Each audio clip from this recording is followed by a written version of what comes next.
இன்னைக்கு 10th Maths Chapter 1 Relations and Functionsல Exercise 1.3ல நம்ம 9th question பார்க்க போறோம். இந்த question வந்துட்டு ஒரு 2 mark question. Question என்ன கொடுத்திருக்காங்க அப்படின்றத பாப்போமா?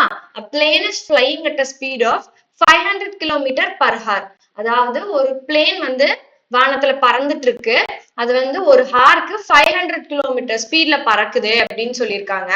And express the distance d traveled by the plane as a function of time t in hours.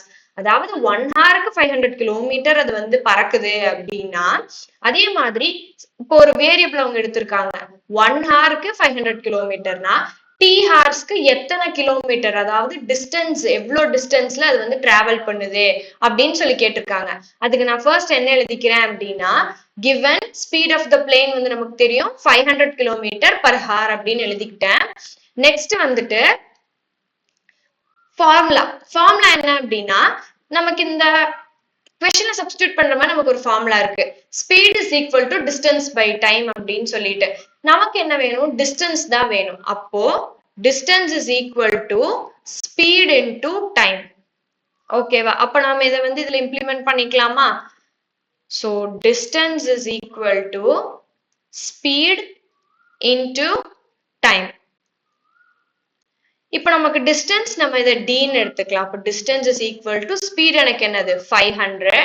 So 500 into t. ஓகேவா?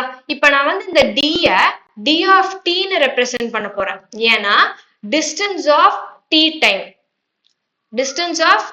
t அதான் நான் அப்படி சொல்றேன். அதாவது நான் ஹார்ஸ்ல வந்து இங்க ரெப்ரசென்ட் பண்ண போறேன் இல்லையா?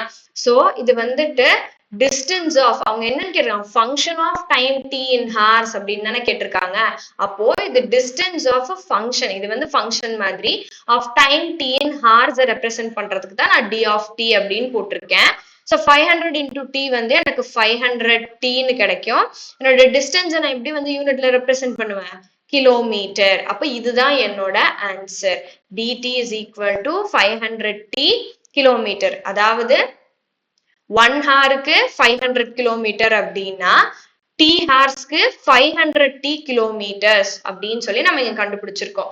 இங்க வந்துட்டு டி இருக்கு இல்லையா அது வந்து greater than or equal to 0வா இருக்கு.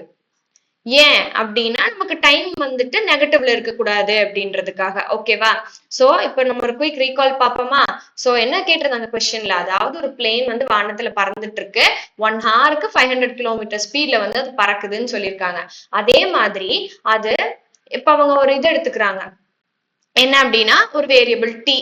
ஓகேவா? அந்த மாதிரி ஒரு வேரியபிள் எடுத்துக்கிட்டு அந்த வேரியபிளுக்கு எவ்வளவு ஹார்ஸ் இப்போ டீன்னு எடுத்திருக்காங்களா அப்ப டி ஹார்ஸ்க்கு எத்தனை டிஸ்டன்ஸ்க்கு அது டிராவல் பண்ணுது அப்படின்னு சொல்லி கேட்டிருக்காங்க. சோ அதுக்கு எனக்கு கிவன் வந்து speed of the plane is equal to 500 kilometre per hour அப்படின்னு எழுதிக்கிட்டேன்.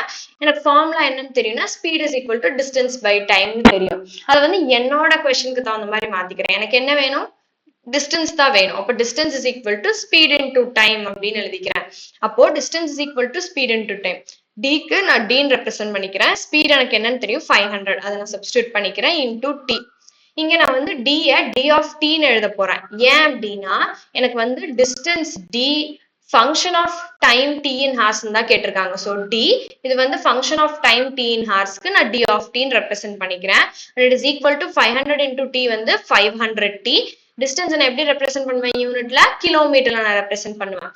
அப்போ 1 ஹாருக்கு 500 கிலோமீட்டர் ஸ்பீட்ல ஒரு பிளேன் போகுது அப்படின்னா இதே வந்துட்டு டி ஹார்ஸ்க்கு 500 டி கிலோமீட்டர் வந்து அது போகுது அப்படின்னு சொல்லி நம்ம இங்க ஃபைண்ட் அவுட் பண்ணிருக்கோம். தேங்க்யூ.